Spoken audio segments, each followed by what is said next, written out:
não cê tá. Hoje tem gigante da colina. Tô na barreira, pode brotar. Traz a tua amiga vascaína, minha torcida.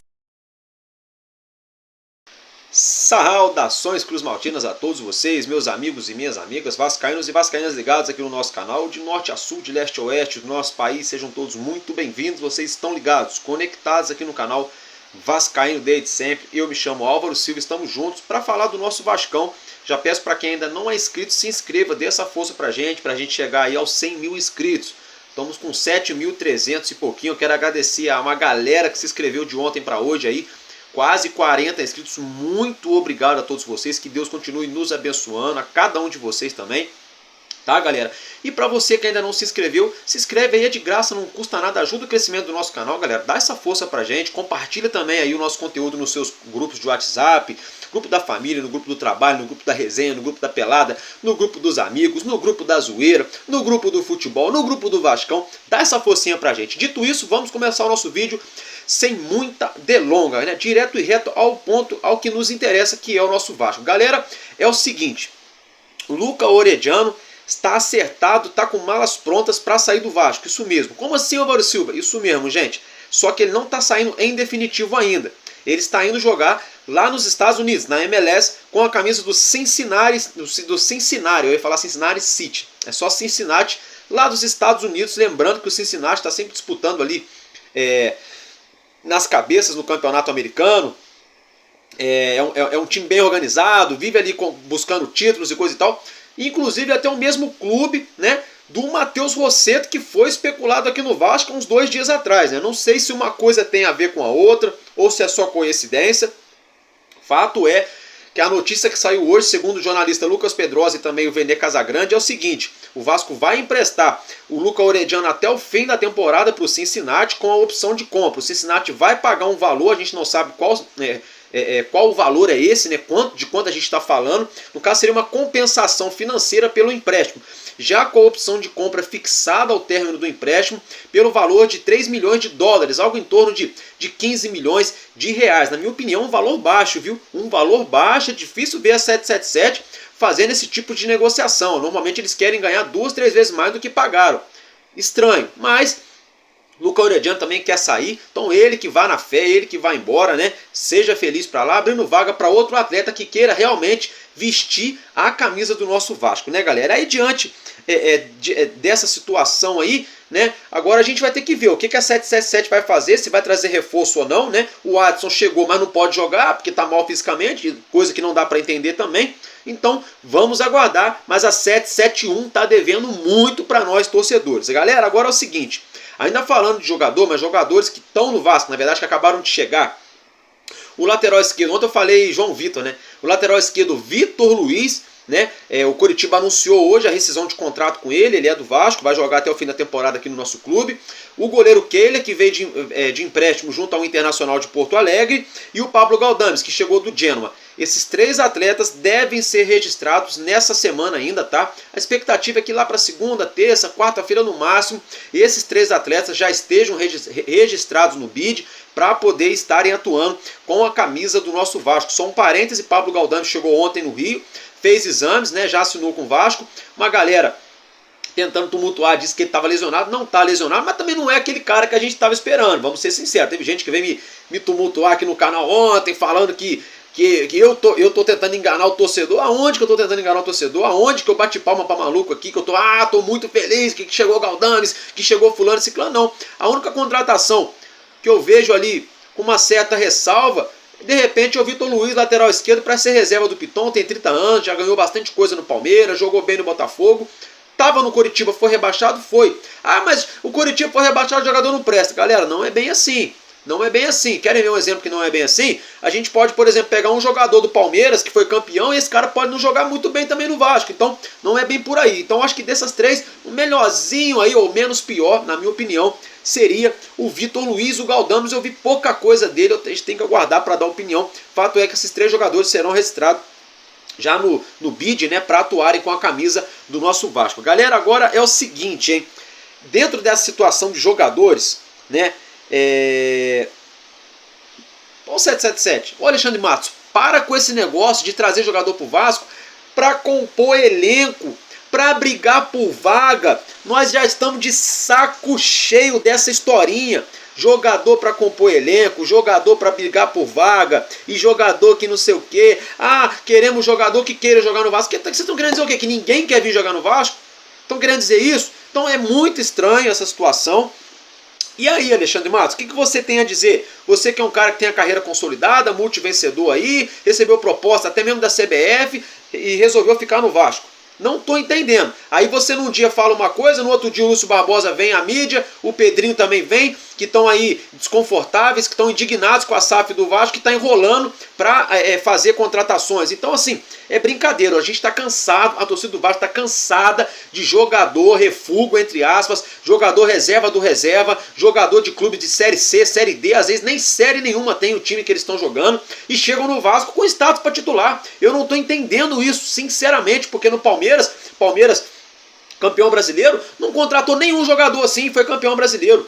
O Botafogo, que brigou para ser campeão, também não contratou nenhum jogador assim, que ninguém nunca conhecia, que jogava na Série D do Brasileirão, Série C do Brasileirão, não, galera. Ele trouxe jogadores pontuais, alguns da Europa, outros aqui do Brasil, e encaixou o time. O Fluminense trouxe vários nomes ótimos ano passado, esse ano. O Mulamba, eu não preciso nem falar. Eu não gosto de falar do Mulamba, mas trouxeram craques em cima de craques ano passado, esse ano retrasado. E o Vasco? O Vasco trouxe só o Payet, o Medel já ali, 36 anos, é bom, mas não dá para contar tanto com ele para a temporada inteira fisicamente, é um ótimo zagueiro, O Léo Jardim, que no início todo mundo caiu de pau, agora ganhou a galera, mas já voltou a falhar aí já há pouco tempo, contra o Bangu ele falhou. Então fica difícil, galera, fica difícil essa historinha de chegar jogador no Vasco para compor elenco. Chega, acabou, tá? Fim da linha. Fim da linha. Ou traz jogador para jogar bola e vestir a camisa, ou para com essa putaria. Entendeu? E serve também para Alexandre Matos. Porque se ele ficar aí corroborando com essa situação, a gente vai começar a imaginar aqui que tem alguma coisa muito errada aí dentro do Vasco. Alguma coisa deve estar muito errada dentro do Vasco. Eu sou fã do Alexandre Matos, não queria criticar ele, mas se continuar desse jeito, vai corroborar com pensamentos do torcedor aí. Porque o Vasco vai lá, traz um zagueiro de 30 e tantos milhões, e agora não tem dinheiro para trazer atacante. Luciano Rodrigues ontem fez uma partidaça no pré-olímpico contra o Uruguai. 3-3, jogaço. O Esforza estava em campo e o Lúcio Rodrigues também. O Uruguai quase virou a partida com o Lúcio Rodrigues em campo. E agora o Vasco não tem dinheiro para contratar o Lúcio Rodrigues. Porque a 777 não tem dinheiro, que ela trabalha só com o dinheiro do próprio Vasco. E sabem por que a 777 está vetando todas as contratações? Porque ela está esperando entrar o dinheiro das vendas dos atletas que saíram. Do Gabriel Peck, agora esse dinheirinho que vai cair do Orediano, o dinheiro do Marlon Góes, por isso não chegou mais jogador, gente. Chegou o Galdames, que veio de graça lá do Genoa, estava encostado, que também é da 777. Então assim, fim da linha, já deu o que tinha que dar essa palhaçada aí. Galera, agora é o seguinte, dentro dessa situação toda, teve um internauta aqui do nosso canal que deixou um comentário hoje, que eu quero dar os créditos para ele, eu achei muito interessante o ponto de vista dele, eu não tinha parado para pensar nisso ainda. É o @Fred Amaral. Fred Amaral, um abraço para você, meu querido. Obrigado por esse comentário, por trazer luz aqui pra gente poder aqui expor essa situação pro torcedor do Vasco. Gente, sabe o que eu tô falando? Que o Fred Amaral abriu meu olho aí com os comentários, aqui no nosso vídeo de ontem, pela seguinte situação. Talvez seja por isso que o Vasco não consegue o patrocínio Master com valores elevados. A Pixbet queria pagar só 22,5 pro Vasco, está pagando 80 pro Flamengo. Por que será? Por que será? A Crefisa botando um dinheirão no Palmeiras. E até agora o Pedrinho não trouxe a Crefisa pro Vasco. Falou que ia fazer acontecer. Por que será? Por que será? Porque assim, vamos lá, vamos fazer um exercício aqui. Vamos fazer de conta que vocês aí estão aí assistindo nosso canal. Somos aí donos de uma grande empresa. Sabe, um exemplo aí. Só um exemplo, tá, gente? Aí a Michelin. Só um exemplo, tá? A Michelin. Faz de conta que nós somos o dono da Michelin, galera. O dono de uma empresa grande que vai patrocinar um time de futebol já começa assim. Ele quer vincular a marca dele a uma marca de um clube gigante, que é o caso do Vasco. Até aí, ok. Ele quer vincular a marca dele com um clube grande, mas que tenha massa, que tenha torcida, que tenha engajamento para trazer retorno financeiro para ele. Até aí, ok. O Vasco também tem isso. Só que é o seguinte, ele quer vincular a marca dele também a um time de futebol competitivo. Tá? A um time de futebol que esteja ligado. Ele quer ligar a marca dele a um time de futebol que tenha grandes jogadores, grandes atletas. Querem ver um exemplo disso? Querem ver um exemplo disso? A pessoa vai pegar um avião para viajar. Ela entra no site das empresas aéreas. Aí ela vê lá a Fly Emirates, que patrocinava o Real Madrid e vários outros grandes times. Qual é o primeiro pensamento da pessoa quando a pessoa está vendo o jogo do Real Madrid? Porra, os caras patrocinam o Real Madrid, essa empresa deve ser boa. Vamos ver quanto custa a passagem. É assim que funciona. É assim que funciona. Se o Vasco fechar amanhã um patrocínio com uma marca de chocolate, e essa marca de chocolate traz 2, 3 grandes jogadores para jogar no Vasco, o Vasco começa a disputar título, toda vez que o torcedor, ou do Vasco, ou de outro time, vê o time do Vasco em campo, vai lembrar, vê aquele jogador fazendo um golaço, vai lembrar, porra, os caras daquela marca lá trouxeram o jogador. Querem ver o exemplo? Assim aconteceu com a Parmalat no Palmeiras. Todo mundo fala, o time da Parmalat, o time da Parmalat, o time da Parmalat. Por quê? A Parmalat montou um timaço pro Palmeiras na década de 90. Por isso. Então, toda marca quer ter seu nome vinculado a um grande clube, um clube de massa, que tenha credibilidade, que seja competitivo e que tenha grandes jogadores. Porque para você ser competitivo, você tem que ter grandes jogadores, sim. Não existe time campeão com um elenco de jogadores medianos para baixo, que é o elenco do Vasco hoje. Se a gente pega o elenco do Vasco todo hoje, a gente não acha aí 3, 4 grandões, assim não. Tem só o Payet, de grandão, o resto é médio para baixo. O Paulinho é bom? É, mas é médio, não é aquele cracaço. O Medel é bom, mas também não é aquele cracaço. O Léo Jardim é bom goleiro? É bom, mas também não é aquele cracaço. O Verratti é bom? É, mas tem, igual a ele tem um monte por aí. Não é um cracaço, não estou criticando nossos atletas, tá, gente? Não é isso que eu quero dizer. O que eu quero dizer é que um patrocinador master, para ele entrar em um clube, ele tem que enxergar que aquele clube tem projeto para ser campeão. Porque a mídia fala de clube campeão 1, 2, 3 horas por dia, cada canal. Se vocês ligarem na ESPN, no SBT, na Band Sport, na Star Plus, todos os canais esportivos, Sport TV, todos eles estão falando de quem o dia inteiro? Palmeiras, Mulambo, Galo Mineiro, e aí depois vem Corinthians, Grêmio, Inter, e o Vasco lá, ó, eles falam 30 segundos do Vasco, gente. O dia que o Paulinho se lesionou, eles falaram 30 segundos do Vasco e mudaram de assunto e morreu o assunto. Estão falando de Vasco agora de lacração nesses últimos dias porque é o clássico contra o Flamengo, que é um produto que eles estão vendendo. Então eles têm que falar, porque os dois vão entrar em campo amanhã um contra o outro. Então com isso, as empresas não entram para botar dinheiro pesado em clube que não tem competitividade, em clube que não contrata grandes jogadores, em clube que não disputa por títulos. É básico, então eu quero dar os créditos, eu achei muito bacana o ponto de vista do nosso amigo @Fred Amaral. Talvez seja por isso, galera, que o Vasco até hoje não conseguiu encontrar um patrocinador master para pagar aí 40, 50 milhões de reais por ano. Querem ver um exemplo? O São Paulo conseguiu aumentar significativamente a sua folha ali anual de receitas que entram no clube de receita. Por quê? Ganhou a Copa do Brasil, fez o Campeonato Brasileiro, entre aspas, tranquilo, não teve risco de rebaixamento.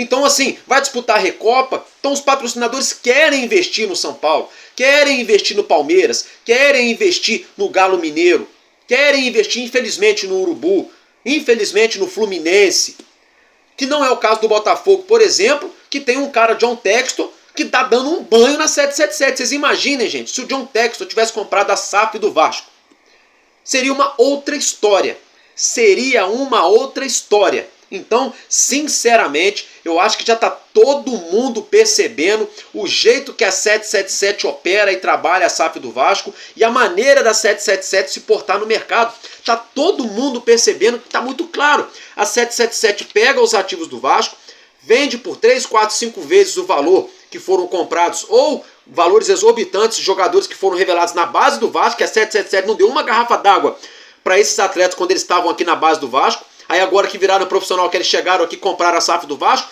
pegaram os atletas prontos e começaram a vender. Venderam Aguinaldo, venderam Marlon Gomes, venderam Peck, vai ser assim com o Ryan e vai ser assim com todos os outros. Escrevam o que eu tô falando. Aí vão vender o Ryan daqui a pouco por 80 milhões de reais e vão trazer o Zezinho da esquina, com todo respeito ao José. Entendeu? Que vai chegar a custo zero, ou vai chegar por 3 milhões de reais parcelado em 6 vezes de 500 mil. Esse é o jeito da 777, todo mundo já percebeu. A imprensa já percebeu, torcedores já perceberam, o Pedrinho já percebeu, eu vou falar do Pedrinho já já. Todo mundo percebeu. Já pegando o gancho, falando do Pedrinho, eu quero saber também O Pedrinho veio fazer campanha, veio bater no peito, que ia fazer acontecer, que ia trazer dinheiro, e gravou vídeo sentado do lado do José Roberto Lamáquia, gravou vídeo do lado da Leila Pereira, tirou foto do lado dos dois que são os donos da Crefisa, e foi lá em São Paulo e fez aquela história toda, e vou fazer, vou acontecer, todo mundo, Crefisa no Vasco, até eu coloquei na minha capa outro dia, Crefisa no Vasco, ponto de interrogação, lógico. Não afirmei, perguntando, será? E aí, cadê? O Vasco não fechou com o patrocinador master até hoje. E por que a Crefisa não fez uma proposta? Porque, peraí, para a Crefisa colocar 22, 25 milhões de reais no Vasco por ano, deixa a Pixbet. Ah, mas Álvaro Silva, mas a Pixbet está patrocinando o Mulambo. Dane-se o Mulambo. Mas aí você vai tirar 6,5 dúzia? 6,5 dúzia? Porque a mesma coisa a Crefisa faz lá no Palmeiras. A Crefisa coloca lá mais de 80 milhões por ano no Palmeiras. A gente vai aceitar só 20 milhões da Crefisa? Não o que a Crefisa ofereceu, só um exemplo que eu estou dando, tá, gente? Então, assim, ó, tá tudo errado no Vasco, tá todo mundo percebendo isso. Eu não queria ficar falando esse tipo de coisa aqui para não tumultuar as vésperas de um clássico e coisa e tal, para dar tempo ao Alexandre Matos trabalhar, pro Ramon Dias acertar o time. Só que aí que tá, que time? A gente tinha um time pré-montado, aí saiu o Marlon Gomes, Peck machucou Paulinho. Acabou o Vasco.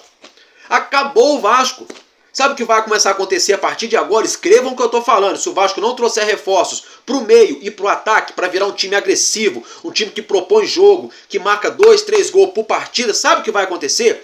O Vasco vai ficar ali aquele jogo água de salsicha igual fez contra o Nova Iguaçu, vai ter posse de bola, vai tocar para lá, para cá, para lá, não vai achar nada, porque não vai faltar criatividade. Jogadores, infelizmente, a maior parte deles são limitados, com todo respeito. E o que vai acontecer? Esse problema vai estourar lá na defesa, nos laterais, nos volantes e nos zagueiros, até mesmo no nosso goleiro. E aí todo mundo vai começar a falar o quê? O time inteiro não presta. E aí, no automático, o moral do time vai cair lá embaixo, e aí a gente pode mais uma vez brigar para não cair, porque o psicológico do jogador cai, a torcida para de apoiar, e aí começa a degringolar, começa o racha no elenco, um jogador discute com o outro, aquela história toda. Entendeu? Então, assim, sinceramente, se o Vasco não trouxer jogadores de qualidade, não é jogador meia boca que tá jogando segunda divisão do Campeonato Mineiro, com time que ninguém nunca viu, não é jogador que tá vindo lá da Islândia, do time que ninguém nem sabe de onde é, ninguém nem sabe que se o cara existia, ninguém nem sabe se o cara jogava bola mesmo ou não, entendeu? E tá chegando no Vasco. Pra jogar bola no Vasco tem que ter cancha, tem que ter qualidade, tem que ter técnica, tem que ser atleta de alto nível sim. Essa falácia, essa história de que jogador caro não se paga, de que o Vasco está com o caminho pavimentado. Agora a frase é essa. O Alexandre Matos tirou o negócio de médio e longo prazo. Tá ele e o Paulo Brax nessa onda agora. O Paulo Brax de lacração lá na ESPN, que vai passar hoje no Bola da Vez. E o Alexandre Matos de lacração aí, né? Com a gente, torcedor do Vasco. Porque nós estamos pavimentando o caminho, Mas que porra é essa? Pavimentando? Quem pavimenta é a prefeitura que faz estrada, pô. Para com essa palhaçada. Porque o torcedor não entende. O torcedor não entende, eu vou falar mais uma vez. O João Vitor pode ser o melhor zagueiro do Vasco nos próximos anos? Pode. Mas ninguém está entendendo os valores gastos nele e no Adson, quase 60 milhões de reais. E aí agora o Vasco não tem condições financeiras de ir ao mercado para trazer um camisa 8 para dialogar com o Dimitri Payet, de trazer um camisa 11 e de trazer um camisa 7. Tá? O Vasco precisa de um ponta direita, o Vasco precisa de um ponta esquerda, o Vasco precisa de um meia, o Vasco precisa de mais um atacante. 4 jogadores para o setor de ataque. Tá? Pelo menos chegou o Sforza, ok, vai chegar, beleza. Mas a gente não sabe também se vai ser isso tudo. Muito bom lá no News Old Boys, 100 partidas e coisa e tal. Mas vamos aguardar. Agora, na minha opinião, o Vasco tem que trazer reforços sim, tá? Senão vai dar problema esse ano. O Vasco precisa de reforços urgente e parar com essa historinha. O Alexandre Matos fica soltando essa frase. Jogador que queira jogar no Vasco. Porque o Ramon Dias falou isso lá atrás do Orediano. Aí o Matos fica querendo dar a entender pra gente, torcedor, que ninguém quer vir jogar no Vasco. Engraçado que o Vasco tá com o salário em dia, o elenco tá unido, fez uma retomada linda, a torcida apoia, tem centro de treinamento, todo mundo recebe certinho, tudo ok. Por que ninguém quer vir jogar no Vasco? Por quê? Já sei. Porque aí o jogador fica sabendo que vai chegar só ele e mais ninguém. Aí o cara fala, pô, mas como é que eu vou brigar pra ser campeão só eu, o Payet e mais um lá? O restante ali é tudo mais ou menos. É complicado. Por exemplo, por que todo mundo quer jogar no Real Madrid, no Barcelona, no Borussia Dortmund, no Bayern de Munique? Por que todo mundo quer jogar nesses times? Porque sabe que mesmo que ficar no banco, vai brigar por título. Se ele tiver no banco, o colega dele vai sair, ele vai entrar, vai jogar no mesmo nível, ou se o cara tiver titular, ele sabe que se acontecer alguma coisa com ele, ele sair, se ele cansar ou machucar, o colega dele vai entrar, vai jogar igual ou melhor do que ele. Por isso que esses times brigam por título o tempo todo, por isso que o Palmeiras ganha tudo, por isso que a Mulambada tá todo ano brigando para ganhar e ganhando, por isso que o Galo Mineiro voltou às cabeças nas últimas 3 temporadas, porque você tem banco. E no Vasco, a gente não tem banco e muito menos um time titular. E aí querem dizer que o elenco tá quase fechado? É brincadeira. Gente, sinceramente, eu tenho medo. Tenho medo do clássico de amanhã, sabe por quê? Se o Vasco ganha esse jogo de amanhã do Mulambo, isso pode maquiar, pode mascarar muita coisa errada que está no elenco do Vasco, igual aconteceu lá no ano passado, que a gente ganhou do Flamengo com aquele gol de 1-0, gol do Pumita. Todos nós ficamos naquele oba-oba achando que estava tranquilo. A gente só não caiu porque papai do céu não quis e o Ramon Dias chegou e montou esse time para ajudar a gente a não cair. Senão teríamos caído de novo. Então o meu medo é a gente ganhar amanhã e mascarar essa situação. E se perder, vai aparecer um montão de gente aí que se diz torcedor do Vasco, da turma da lacração, para tumultuar mais ainda. Então olha o barril de pólvora que a gente está entrando. Vamos ficar de olho nessa situação. Já pegando o gancho, falando do clássico, é o seguinte, hein? A preparação para essa partida já foi encerrada, o nosso elenco já se preparou, já finalizou os preparativos para essa partida, tá, gente? Transmissão dessa partida na Cazé TV, no YouTube, transmissão também no canal Band Esportes, transmissão também pelo Sport TV e pelo Premier, ou pela rádio ou na Vasco TV via áudio, tá, galera? Então, todo jeito aí dá para você assistir de graça pelo YouTube, na TV fechada, na TV aberta, né? No SBT também, né? Então vai passar esse jogo em tudo quanto é lugar. Vasco e Flamengo, 7 horas da noite no Maracanã, quase 60 mil ingressos já foram vendidos, casa cheia, né, galera? E é o seguinte, a provável escalação que o Ramon Dias pode usar nessa partida de amanhã é o seguinte, o nosso Vasco pode vir a campo com 3-5-2, tá? Como você já acompanha na tela, com o goleiro Léo Jardim, João Vitor, Medel e Léo fazendo aí a trinca de zaga, o Medel um pouquinho, 2 passos mais à frente da linha da zaga, ele ali saindo para dar a caça, com os zagueiros dando a cobertura para ele, tá? O Paulo Henrique na lateral direita jogando um pouco mais avançado, que ele tem qualidade sim para chegar lá no último terço do campo. O Lucas Piton a mesma situação.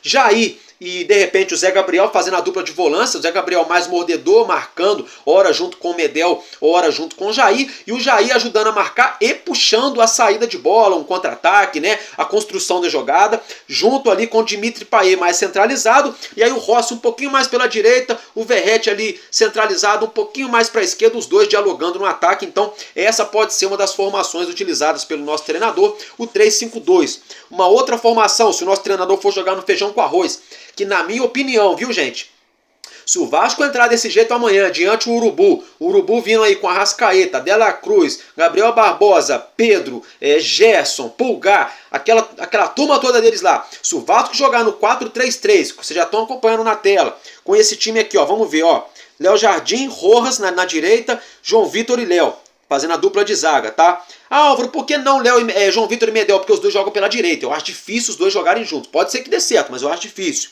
Piton na esquerda, Medel pode jogar como volante, por que não? Aquilo que eu falei, um pouquinho só à frente da linha da zaga, né? O Jair ali na saída de bola, o Payet mais centralizado e lá na frente de novo, Rossi e Verratti, ou de repente Verratti e Eric Marcos, ou Verratti e Serginho, né? Enfim, fato é que é só o Verratti também consolidado no ataque do Vasco, tá? O restante ali é todo mundo um ponto de interrogação. Para vocês verem como que a gente não tem time titular, não tem espinha dorsal. A gente não tem espinha dorsal mais. Outra situação que o Vasco poderia entrar, que na minha opinião, se o Vasco não jogar no 3-5-2, eu acho que esse esquema pode ser o esquema mais favorável para o Vasco no momento defensivo, para segurar o ataque do Urubu e para conseguir também sair rápido uma transição de ataque. Que esquema é esse, Álvaro Silva? Gente, um 4-4-2 básico do básico, feijão com arroz, tá? Porque hoje em dia parece que é modinha também. Todo mundo quer jogar com 3 atacantes, o Vasco tá nessa onda já tem um tempão e não tem 3 atacantes para jogar, né? Então vamos ser bem realistas, né? Galera, é o seguinte, o Vasco pode ser que entre aí num 4-4-2 amanhã, por exemplo, com o Léo Jardim no gol, fazendo aí a lateral direita o Paulo Henrique, a lateral esquerda o Piton, Medel e Léo fazendo a zaga. Por quê? O Medel e o Léo são mordedores. Aí você põe o Paulo Henrique e o Piton nas laterais, que são jogadores que marcam muito bem e que têm qualidade para chegar na linha de fundo. Aí no meio campo você coloca ali, de repente, o Zé Gabriel e o Jair, porque aí você ganha o Medel na zaga e o Zé Gabriel e o Jair ali no meio campo, né? Você vai conseguir ganhar qualidade em marcação também. Não no caso do Zé Gabriel, mas marcação. No caso do Jair a gente tem qualidade sim. E aí, fechando ali o losango no meio campo, né? Serginho, que seria exatamente a posição que o Paulinho Paula fazia, né? Tomara a Deus que ele melhore logo para voltar ao nosso time. O Dimitri Payet. E aí na direita ali o Búfalo Rossi ou o Verratti. Ou a mesma situação. Ou Verratti e de repente... e o Eric Marcos, ou de repente Verratti e David, que eu particularmente não colocaria, tá? Então é isso, tá, gente? Essas são 3 opções que o nosso Vasco pode vir a campo amanhã. No vídeo de amanhã, domingão, eu vou trazer para vocês mais 2, 3 opções táticas que o nosso treinador pode estar usando nessa partida. Meus amigos e minhas amigas, é isso que eu tinha para trazer para vocês. Eu fico por aqui e tamo junto, porque enquanto houver o coração infantil, o nosso Vasco será imortal. Vascaíno desde sempre, valeu e é nóis. E outra coisa, queremos jogador 771 mentirosa. Aqui é Vasco. Valeu.